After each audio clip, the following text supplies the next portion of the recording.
Hello again, folks, and thank you for tuning in. And today we're going to make another video in the next phase of refretting my Gretsch Super Axe guitar, one that we've been working on for a few days here. And today I've got everything set in order to re-radius this fingerboard. I got my 20-inch Stuart McDonald sanding block.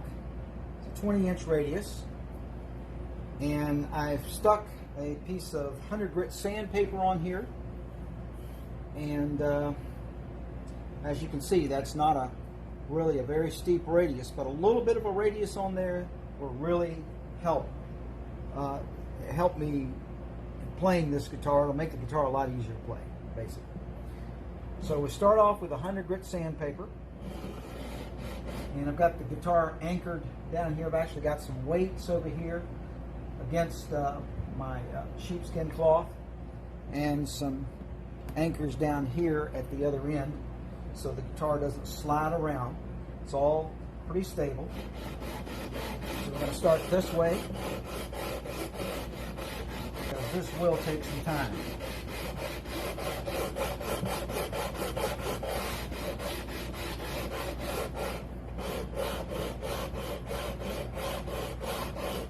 We've got an area here in the center where it hasn't sanded yet, because using the curvature, most of the sanding is taking place right now on the edges, of course. And you got to work down those edges until you begin sanding in the center. And as soon as things start sanding up in the center, that's when you'll know that you're there. Then we're going to take some fine sandpaper and hand sand the rest of it. But we got to get our radius straight first. So these sanding blocks, best thing to do to those as you're using them, sandpaper rather, is just kind of brush it off as you go. Just get you a little wire brush and brush your sandpaper. I know some people already know this, but there's some people that don't, so I'll put that in there and keep sanding. And as this is sanding up, the edges are getting lower. That means that the edges of the fret slots are also not going to be as deep as they were before the radius. So I might and I might not have to sort of groove those out a little deeper on the edges. I don't think I'll have to do that. They're fairly deep as they were, but if I do, then I do, or whatever it takes. But if I was going to radius this any more than a 20, if I was going to go to like a 9.5 or something on this, I mean, it would take too much material off. It'd make the neck overall too thin, at least for most players. It wouldn't feel the same at all. And you would really have a problem with these fret slots here being too shallow. And they would really have to be grooved out to get your frets in and to get them down to where the crowns would be flush against the fingerboard. So we don't want to go too deep on that, because that's a lot of trouble, especially when you got to work around binding to groove out those fret slots.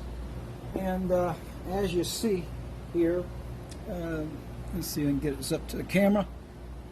And as you can see, there's still a space down the center that the sandpaper hasn't hit yet.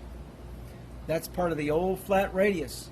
And in the middle, taking off a little more, but we want all of that to be even. Equal amount of sanding.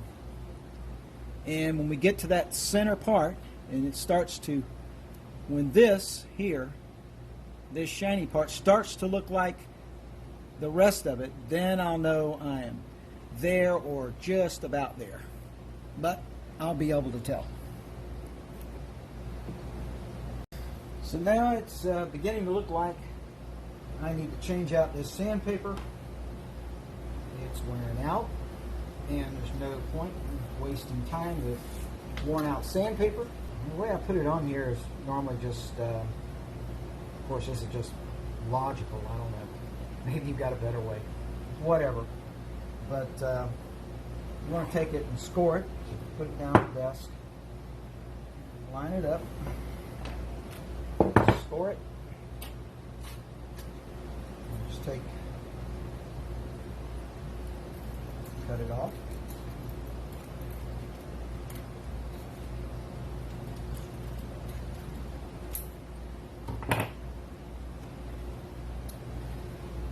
Peel this back off with your sanding block, and it doesn't quite go the full length of the sanding block, but that's okay. There's enough. These are 8-inch sanding blocks. They're the full length from Stumac. I was surprised they came so fast. I ordered them like a day ago, and bam, they were here today. All right, let's check it. It's like the sanding is even all the way down. And notice that there are some chip outs here now that are starting to appear. So I'm going to have to fill those and sand them smooth before I do the final sanding. So I'm going to do that now. And but you don't trust your eyes when it comes to this. Don't think you can just look at the fingerboard and yeah, it looks radiused. So yeah, I mean you can see now there's a curvature here at the butt of the neck, and there's up here there's a slight curvature. Here's how you check it. Remember our trusty 20-inch radius gauge? There's the 20 right there. Yeah, this is what we're going to use it for. We're going to check this radius. Put your flashlight back up there on the fingerboard, and you start here. So coming up here to fret number 2, I see no light coming through. I'll move the light closer just to make sure. Get it right up here with the radius gauge and take a look. So the fingerboard is now radiused. Put it down here on the guitar and check this upper register too.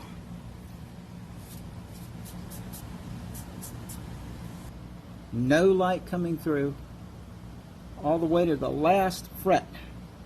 No light coming through. So that fingerboard is now radiused. And on this particular fingerboard, due to the chip outs, the easy part's over with. Now the time-consuming thing is going to be filling all these here with a mixture of ebony wood dust and the Stuart McDonald super glue. I use this type from Stumac. And we'll fill those, and then we'll do the fine sanding on the fingerboard.